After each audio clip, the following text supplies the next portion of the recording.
चर्चा। हम लोग युवा मोर्चे के लोग, पार्टी के सारे मोर्चे, पार्टी के सारे कार्यकर्ता इन नौजवानों के साथ न्याय दिलाने। तो बीजेपी का विरोध दमदार, कितना असरदार। नमस्कार, स्वागत है आपका। मैं हूं आपके साथ सुमित गुप्ता। आप देख रहे हैं दो टूक। रीट परीक्षा पेपर लीक प्रकरण की सीबीआई जांच की मांग को लेकर मंगलवार को बीजेपी ने जोरदार प्रदर्शन किया। सतीश पूनिया के नेतृत्व में किया गया प्रदर्शन प्रदेश में चर्चा का विषय बना हुआ है।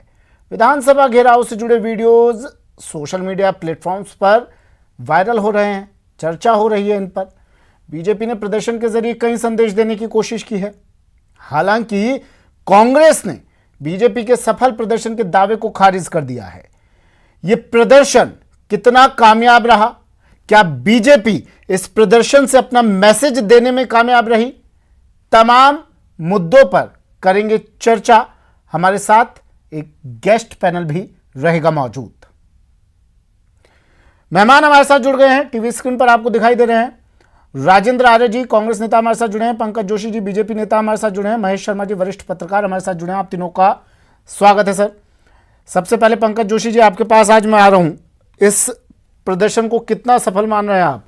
जो मैसेज आप देना चाह रहे थे, जिस उद्देश्य को लेकर ये प्रदर्शन आप लोगों ने किया, कामयाब रहे उस उद्देश्य में?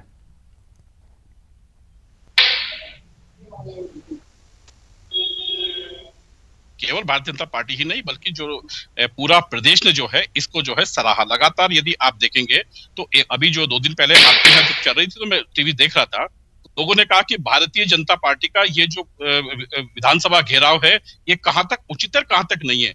80% लोगों ने कहा कि ये उचित है और इसकी जो है राय हामी दी। उसके बावजूद भी सरकार में बैठे हुए लोग और मंत्री जो अभी कह रहे थे, शांति धारीवाल जी, लोग इकट्ठे नहीं हुए? शर्म नहीं आई कि आप केवल बीजेपी का मजाक नहीं उड़ा रहे, आप उन पत्रिका का चौथे स्तंभ का मजाक उड़ा रहे हैं जिनकी आज पेपर छपे। मतलब बेशर्मी तब हो जाती है कि जब आप जो है मंत्री रहते हुए ये पढ़ करके नहीं आते कि आज पेपरों ने क्या छापा है, आज न्यूज चैनलों ने क्या चलाया है, और उसके बाद आप उस मुंह से जवाब देते हैं। मुझे शर्म के साथ कहना पड़ता है कि आप मंत्री हैं और वो भी वरिष्ठ मंत्री इस प्रदेश के। जो हालत आपने की थी, आप पिछली बार भी आप ही थे, एकल पट्टे से लेकर के वहां तक इस हालत में 21 सीटों पर ले आए थे धारीवाल जी। और मैं आपको कह रहा हूं कि अब की बार तो शायद लगता है कि गहलोत जी को शायद घर के अंदर भी जीतना मुश्किल करवा दोगे आप। तो इसलिए ऐसी बड़ी बड़ी बातें नहीं की जानी चाहिए, पहली बात। दूसरी बात, आपने कहा कि देखिए भारतीय जनता पार्टी हमेशा से जो है जनता को मुद्दों पर लड़ती आई है। जनता के मुद्दों को जो है इन्होंने कहा कि विपक्ष जो है नहीं दिखाई देता। अरे भाई आप देखिए कि सीएम तो कह रहे हैं कि बीजेपी को सत्ता विरोधी लहर नहीं दिखाई दे रही है इस बार, इसलिए माहौल बना रही है बीजेपी।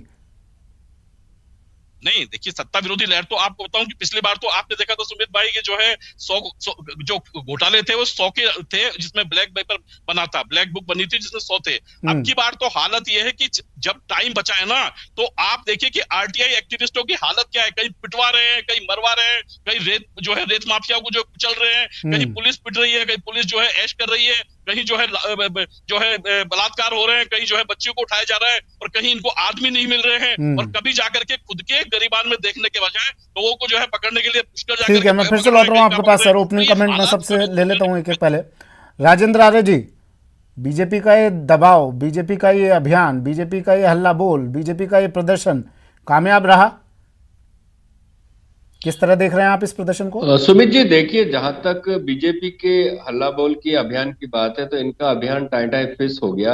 जितने लोगों का ये दावा कर रहे थे कि 50,000 लोग जुटेंगे, वहां से बमुश्किल 1000 लोग इकट्ठे हुए, और उसके बाद भी जिस तरीके से इन्होंने पुलिस के साथ से ज्यादा की भीड़ नजर आ रही है सर। जिस तरीके से देखिए ना, ये सुन लीजिए, तो जो सत्ता विरोधी लहर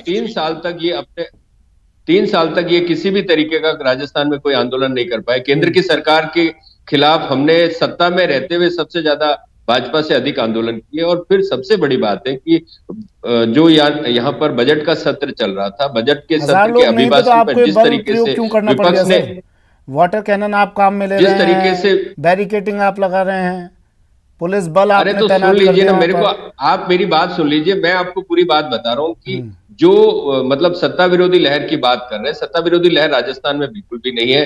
राजस्थान में से 6 में से जो 5 विधानसभा के चुनाव राजस्थान सरकार ने जीते, कांग्रेस की सरकार ने जीते। और मैं यहाँ बता रहा हूँ कि विपक्ष ने संसदीय परंपराओं का काला अध्याय लिखा था।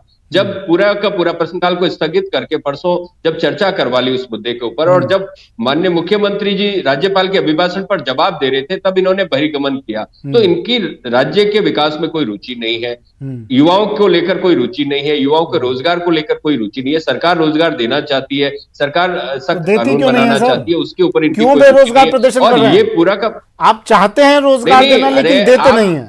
आप सुन लीजिए ना, वो प्रदर्शन काहे का कर रहे हैं? वो 2000 इन्होंने 50,000 का दावा किया था, 2000 लोग ही नहीं आए वहां पर। अब ये जो सारी बात कह रहे हैं, रोजगार देना चाहती है, विधानसभा की कार्रवाई इनको छोड़िए ना, 50,000 का दावा किया, 1000 आए, वो तो आपके संसदीय पक्ष में रही ना बात। मुझे बताइए, बेरोजगार प्रदर्शन क्यों कर रहे हैं? आप रोजगार देना चाह रहे हैं, आप रोजगार देना चाह रहे हैं, लेकिन राजस्थान में, जयपुर में, राजधानी जयपुर में आपको हर चौराहे पर बेरोजगार मिल जाएंगे प्रदर्शन करते हुए, झंडा बुलंद करते हुए आपके खिलाफ। सुन लीजिए। हाँ सुनाइए सुमित जी, अगर आप बीच में बोलेंगे तो फिर मेरे को नहीं, मत बोलने दीजिए, आप खुद ही काउंटर बोलिए। क्वेश्चन बनता है तो पूछना पड़ता है ना सर। नहीं तो बीच में थोड़ी पूछेंगे यार, मैं जब जवाब दूंगा तब फिर क्वेश्चन पूछेंगे कि या तो आप एक बार क्वेश्चन पूछ ले। ठीक है, आप किस तरीके से बीच बीच में टोक टोक के पूरी बात को, डिबेट को डिरेल करना चाहते हैं। मैं आपने शुरुआत की, मैं आपके सवालों का जवाब दे रहा हूं। विपक्ष पूरी तरीके से नाकाम है अपनी विपक्ष की भूमिका निभाने में। उसका विधानसभा के अंदर आचरण, माननीय जो सभापति महोदय, उन्होंने कहा कि राजस्थान की विधानसभा का काला अध्याय लिखा गया है। जब माननीय मुख्यमंत्री राज्यपाल के अभिभाषण पर जवाब दे रहे थे, तो इन्होंने जवाब क्यों नहीं सुना? जबकि इनको एक दिन का पूरा समय दिया गया था रीट के मसले पर बातचीत करने के लिए। अगले दिन वापस रीट के मसले पर चर्चा नहीं हो सकती थी, क्योंकि पहले से ही तय था कि राज्यपाल का अभिभाषण पे मुख्यमंत्री जवाब देंगे। तो आप इस चीज को देखें ना। और सड़क के ऊपर जनता को परेशान करने के लिए इनको पुलिस रोकेगी। अगर ये पुलिस के साथ बदतमीजी करेंगे तो पुलिस इनको रोकेगी। और पुलिस पूरा का पूरा सरकार का पुलिस का जो कार्यक्रम है वो कि सड़क के ऊपर जो भी अव्यवस्था फैलाने की कोशिश करोगे या ट्रैफिक जाम करोगे तो पुलिस उनको बैरिकेडिंग करके रोकेगी। आप इनकी पैरवी क्यों कर रहे हो कि बैरिकेडिंग क्यों की? अरे भाई, अगर वो न्यूसेंस करते तो इसकी जवाबदारी या जिम्मेदारी किसकी होती? आप सोचिए इस बात पे। ठीक है, नहीं मैंने सवाल इसलिए पूछा बैरिकेडिंग क्योंकि आप कह रहे थे 1000 लोग हैं, मैंने इसलिए पूछा था सर। आप अरे तो 1000 लोग, अरे सरकार तैयारी करके रखेगी, आप उसके लिए जो कदम उठाते हो सराहनीय। कल को वो लोग अगर विधानसभा तक पहुंच जाते हैं तो आप ही कहते कि साहब व्यवस्थाएं नहीं थी, पुलिस ने बैरिकेडिंग नहीं की। आज हमारा जो पूरा का पूरा क्षेत्र होता है या विधानसभा है या सचिवालय है, वहां पर अवांछित लोगों को नहीं पहुंचने दिया जाएगा जो न्यूसेंस करना चाहते हैं या तोड़फोड़ करना चाहते हैं। ठीक है, मैं आ रहा हूं सर आपके पास फिर से। महेश शर्मा जी, आंदोलन करने में, अपनी आवाज पहुंचाने में बीजेपी सफल रही क्या? सवाल दूसरा ये भी आपसे सर कि बीजेपी क्या थोड़ा लेट हो गई क्या इस मुद्दे को उठाने में?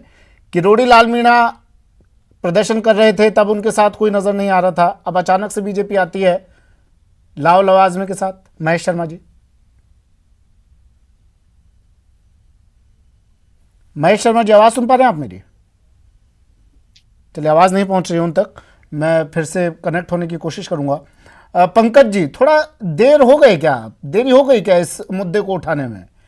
किरोड़ी लाल मीणा कब से प्रदर्शन कर रहे थे, बेरोजगारों के साथ बैठे थे, उनके प्रदर्शन में उनके साथ खड़े थे, लेकिन आप लोग कहीं नजर नहीं आ रहे थे। अचानक आपको रीट का मुद्दा दिखाई देता है, अचानक आपको दिखाई देता है कि मुद्दा बढ़ रहा है और इसको कैप्चर कर लिया जाए, ऐसा नहीं देखिए सुमित भाई, ऐसा नहीं है। जब विपक्ष होता है तो विपक्ष जो है, विपक्ष की जिम्मेदारी है कि सारी चीज, जितने फैक्ट्स हैं, जितनी चीजें वो आनी चाहिए, और जब तक वो नहीं आती हैं तब तक जो है केवल जो है किसी चीज पे नहीं होना चाहिए। जैसे जैसे करके आपने देखिए बिल्कुल कहा कि किरोड़ी लाल जी ने जो है मुद्दे लेकर के आए, उनके बाकायदा प्रूफ लेके आए, फैक्ट्स लेकर के आए, और लगा कि हाँ ये मुद्दे हैं और इन मुद्दों को उठाया जाना चाहिए। वास्तव में इतने बेरोजगारों के साथ हुआ है तो विपक्ष ने अपनी भूमिका को निभाया। अब मैं दो चीजों को जवाब देता हूँ। अभी ये कह रहे थे कि 2000 आदमी, आप अपनी नाकामयाबी को इस राजस्थान की पुलिस पे मत ढकेलिए। 7000 पुलिसकर्मी थे, और इस प्रदेश के पुलिसकर्मी जो हैं, ऐसा नहीं है कि जो है 1000 लोगों 2000 लोगों को 7000 चाहिए। इसलिए आपकी जो नाकामयाबी है, आपके झूठ से जो है उनके हौसले जो है मत गिराइए। दूसरा, 148 अफसर थे, आप तो फिर भी जाकर के वहां से बंद करके आए, लेकिन 148 अफसर जो है उसमें आपने लगा रखे थे। ये कल जो है आपकी रिपोर्ट थे, कल नहीं हो तो भैया राजेंद्र जी जाकर के जो है चाहिए कि आपकी गाड़ियों ने जो है, जो लोग लगे हुए थे उन पे जो है कितने लोगों का भोजन पहुंचाया था, नागरिक से कितने लोगों का भोजन आया था। तो मैं कह रहा हूँ कि इन चीजों को जो है कम से कम आप झूठ बोले तो जनता के सामने ही निकल। ठीक है सर, मैं आ रहा हूँ आपके पास। महेश शर्मा जी जुड़ गए हमारे साथ। महेश सर, आवाज सुन पा रहे हैं ना आप मेरी? हाँ जी। सर, बीजेपी ने प्रदर्शन किया, आपने देखा, और सरकार ने रोकने की भी, प्रशासन ने रोकने की भी काफ़ी कोशिश की इस प्रदर्शन को। सतीश पूनिया निकले अपनी टीम के साथ, हजारों लोग उनके साथ मौजूद थे।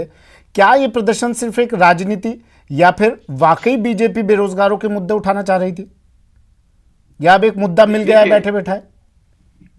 नहीं, एक ये बहुत अरसे बाद में भाजपा ने ये इस मुद्दे को उठाया और बड़े प्रभावित तरीके से उठाया जी।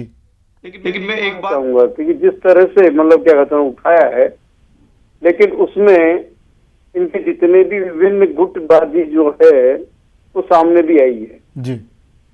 और जहां तक राज्य सरकार का सवाल है तो उन्होंने मुख्यमंत्री अशोक गहलोत ने स्पष्ट कर दिया है कि अगर हम परीक्षा को रद्द कर देंगे तो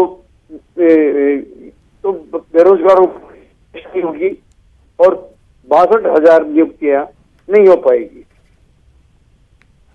तो एक तरह से देखा जाए तो भाजपा के लिए एक अरसे बाद में अपने आप को जनता से जोड़ने के लिए उन्होंने प्रभावी ढंग से आंदोलन करने की कोशिश की, लेकिन वो भीतर से अभी अपने आप को नहीं कर पाई है।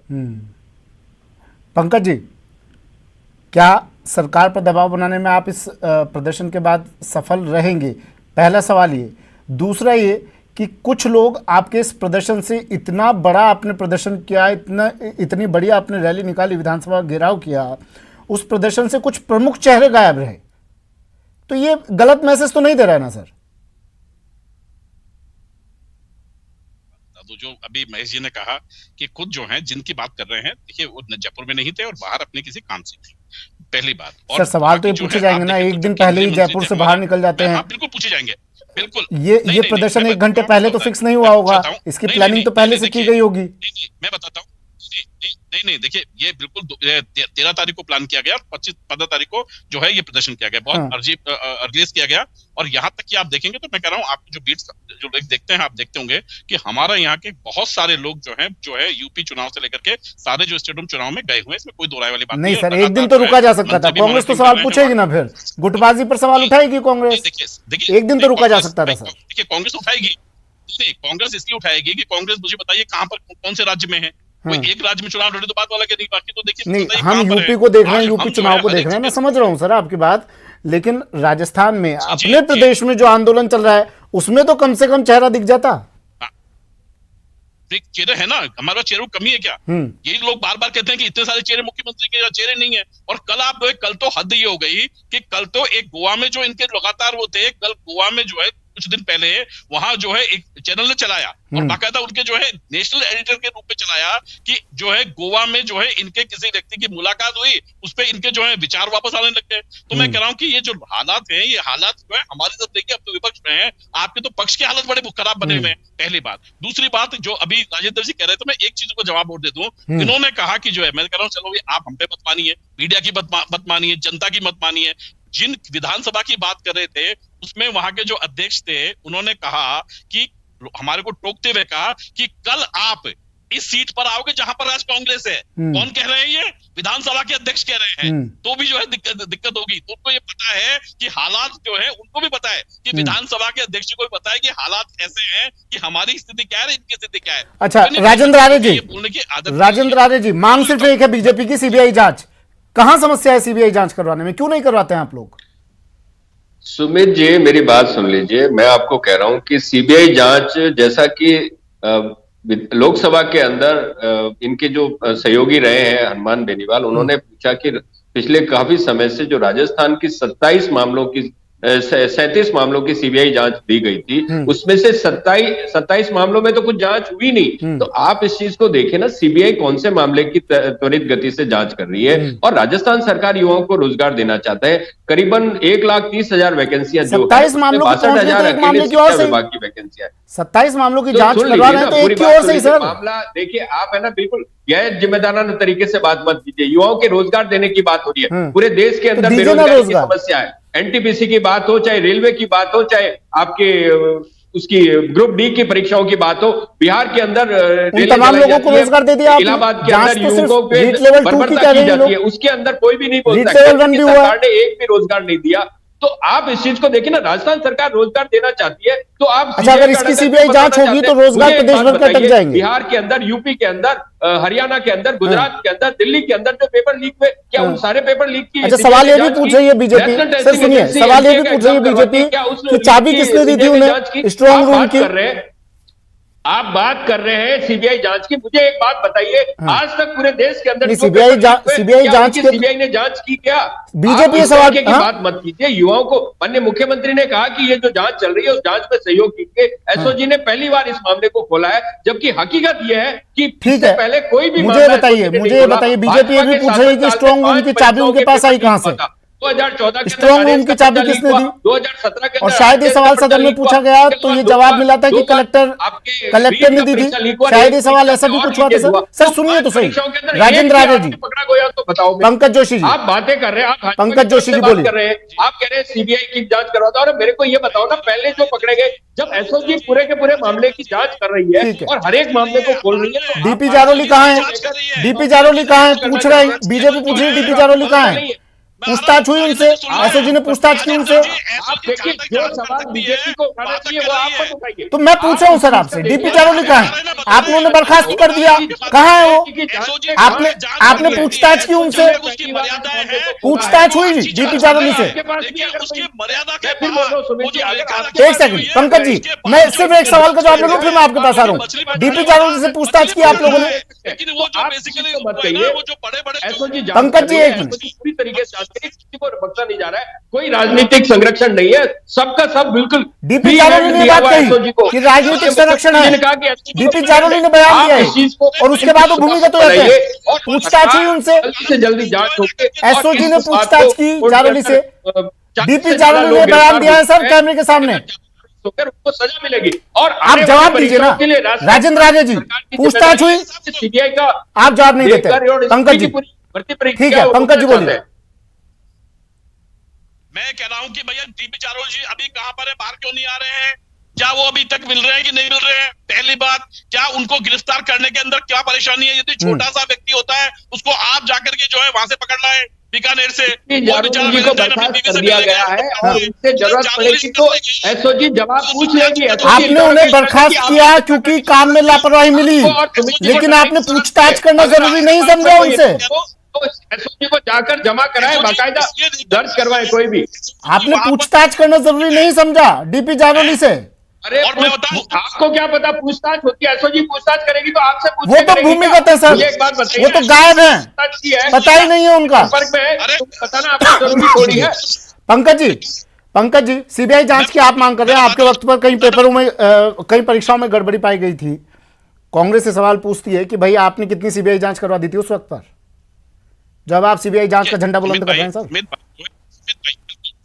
सुमित भाई, सीबीआई जांच की हमने पहले बात तब नहीं की थी जब लोगों को लगा कि नीचे लेवल पर है, लेकिन जब लोगों को लगा कि राजीव गांधी स्टडी सर्किल से मंत्रियों से लेकर के जो है तार जो है उसके ऊपर तक भी जा रहे हैं, तो बेसिकली हम सीबीआई की बात कर रहे हैं, क्योंकि उनपे वहां एसओजी पे हम कई प्रश्न उठा रहे हैं। एसओजी पे कहा कि एसओजी की जहां मर्यादाएं हैं वहां तक एसओजी जांच कर रही है, उसमें कोई हमें दिक्कत नहीं है, लेकिन एसओजी की मर्यादाएं जो है एक लिमिट पे आके खत्म हो जाती है, वहां के बाद जो है जांच कौन कर सकता है, वो हमने इनकी बात कही। दूसरी बात, अभी जो है बड़ी बेशर्मी की बात राजेंद्र जी, मैं आपको बता देता हूं आपको कि कल 19 तारीख को जो फैसला आना था प्रोटेक्शन पिटीशन पर कोर्ट में, कल कोर्ट ने, आपको यदि कोर्ट के वर्डिक्ट सुनेंगे तो सुनिए, आपने जो है पूरी बहस होने के बाद, पीपी की बहस करने के बाद, आपने कल नई पीपी जो कर दिया, और माननीय जज साहब ने क्या कहा कि ये क्या आप न्याय नहीं करने देना चाहती सरकार? चाहती क्या है सरकार? वो सरकार के लिए वर्ड्स का है, वो मैं कह रहा हूं यदि आप सार्वजनिक रूप से सुना देंगे पंकज जी, एसओजी ने तब भी जांच की थी सरकार जब कांग्रेस में दो धड़े बटे थे, दोनों धड़े अलग अलग होटलों में जाकर रुके थे, एसओजी ने उस वक्त भी जांच की थी, नोटिस दिया था, उनका क्या हुआ? नहीं, वो तो गई ना सर, वो तो जांच जब जैसे इनके पास आए जांच अंदर बंद कर दी उसको। ये तो देखिए जांच उसी से कराते हैं जब जांच जो है इनको ये भी अच्छा, आप ये भी पूछ रहे हैं मतलब कब का आता, बाकी कब का आता, लेकिन मुंह से निकाल देते हैं। आपका कहना यह है कि एसओजी उस वक्त भी सही जांच नहीं कर पाई, तो अब भी एसओजी इसलिए सवालों के घेरे में, इसलिए सीबीआई जांच मांग रहे हैं आप? सुमित जी, अगर बीजेपी वालों की तरफ से आपको बोलना है तो मेरे ख्याल से इस बहस का कोई मायने नहीं रह जाता है। सर आप जवाब ही नहीं देते बीजेपी ना। की तरफ ही आपको आपसे सवाल पूछता हूँ, आप जवाब नहीं देते। ठीक है, आपसे सवाल पूछता हूँ, दीजिए जवाब। स्ट्रॉन्ग, पंकज जी रुकिए एक मिनट। स्ट्रॉन्ग रूम की चाबी उन्हें किसने दी? अच्छी करती है, लेकिन एसओजी की मर्यादा है, पंकज जी एक क्योंकि सेकंड। वो बेसिकली पंकज जो जी एक नॉर्मल सेकंड। आदमी है जहां तक कुछ पंकज जी एक वहां तक मिनट। सरकार के स्ट्रॉन्ग रूम की चाबी किसने दी? बड़े अधिकारी वहां तक नहीं जा सकते। किसने दी सर? राजेंद्र जी। सुमित जी, आप देखिए, मेरे ख्याल से आपका चैनल नेशनल चैनल है और जिस बीजेपी तरीके ये से कह आप रही है डिबेट कि करवाते हैं, मैं आज नहीं, किसी मैं बड़ी पहली बार नहीं, शख्सियत को आपको बचाने कई की बार कोशिश में हैं टोक आप चुका लोग, हूं। इसलिए अगर सीबीआई आपको जांच नहीं भाजपा करवा की रहे हैं। तरफ से प्रवक्ता बनने का शौक है तो प्लीज भाजपा ज्वाइन कर लीजिए। यहाँ पर आप न्यूज चैनल पे एंकर बन के बैठने की जरूरत नहीं है। आप देखिए, आप हमेशा इसी तरीके की डिबेट कराते हैं, जबकि हकीकत बात यह है कि एसओजी अच्छी तरीके से जांच कर रही है। राजस्थान के अंदर पहली बार महेश शर्मा जी, बड़े लेवल ठीक का है सर, आप जवाब नहीं देते, फिर आप कहते हैं कि अब मैं आपके पास नहीं आता हूं। महेश शर्मा जी, मैं आपसे जो सवाल पूछता हूँ आप उसे सुनिए ना, सुनिए ना सर, आप कान को हमेशा हाथ घुमाकर ही पकड़ते हैं। महेश शर्मा जी, हाँ सर जी। सीबीआई जांच में समस्या क्या है? देखिए, सीबीआई जांच की जब एक एजेंसी राजस्थान की जब वो कर रही है जांच, तो इसमें अगर जांच बैठती है तो वो दूसरी एजेंसी करती है तो मामला डिले हो जाता है। और ऐसी सूरत में जो नियुक्तियां होने वाली है वो जांच के दायरे में आ जाने की वजह से उस पर नियुक्तियां नहीं हो पाती है। तो ये बात तो बीजेपी भी समझ रही होगी। माना जाए कि बीजेपी सिर्फ स्वर्ण नगरी में कलाकार